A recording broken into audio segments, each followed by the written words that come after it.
This place was never meant for humans to live in. There was no water here.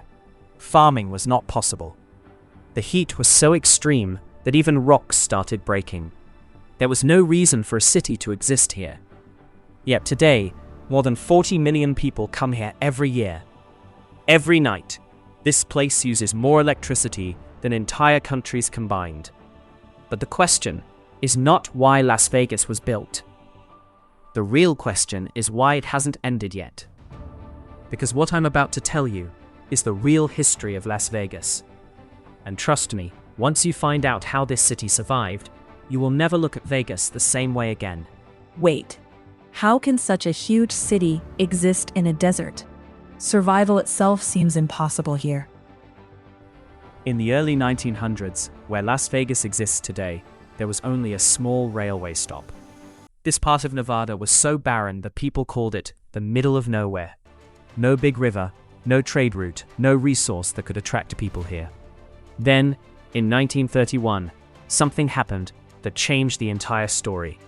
Nevada legalized gambling. But this was not just a small legal decision. It was a spark that would later become one of the biggest financial mysteries in the world. Because the money used to build Vegas did not come from anywhere legal. So, where did all this money come from? The answer is organized crime. In the 1940s and 50s, when banks were afraid to lend money to Vegas because gambling was considered a risky business, a new source appeared: Teamsters Union Pension Fund.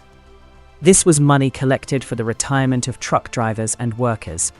But behind it, control was in the hands of mafia figures like Meyer Lansky and his associates. They used this fund to build casinos. Bugsy Siegel's Flamingo Hotel was not just a casino.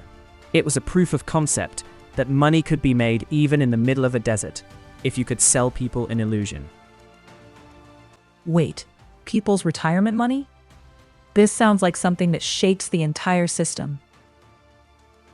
Vegas wasn't built by dreamers. It was built by debt, crime, and one very dangerous idea.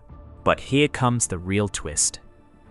People think Vegas was built because of the mafia, but the truth is, the mafia didn't build Vegas. Vegas destroyed the mafia. As soon as casinos became profitable, corporate America realized that the same money could be made legally.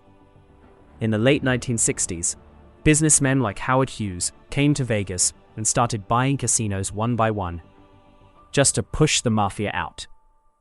The city that started from crime eventually removed crime and became a legitimate business empire. So you mean the system that created it also removed the control from it? But if Vegas hid its dirty past, then what is the thing that is still keeping the city alive? Here is the real secret no one talks about. Las Vegas is not a city, it is an engineering illusion. Hoover Dam controlled the Colorado River, and Nevada secured water rights.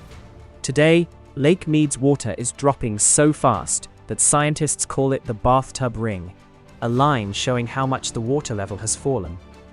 If this river dries up, Las Vegas will not even have drinking water. So the city that depends on lights and water shows is actually in danger of running out of water? And still, fountains run, pools are filled, and golf courses stay green, all because of tourism money. This city is paying the bill of its own death, every night, with lights. So, in reality, Las Vegas was never really a city. It is an illusion, started by crime, grown by greed, and now surviving on a climate crisis. Every light, every fountain, every AC is a countdown. And we are all watching that countdown without stopping it. And maybe that is why this city feels so mesmerizing. Because deep down, we know it is not permanent. If you enjoyed this video, comment Vegas or water. And in the next video, I will show which other cities are heading toward the same fate. Subscribe, because this is just the beginning. Because some cities are built to disappear.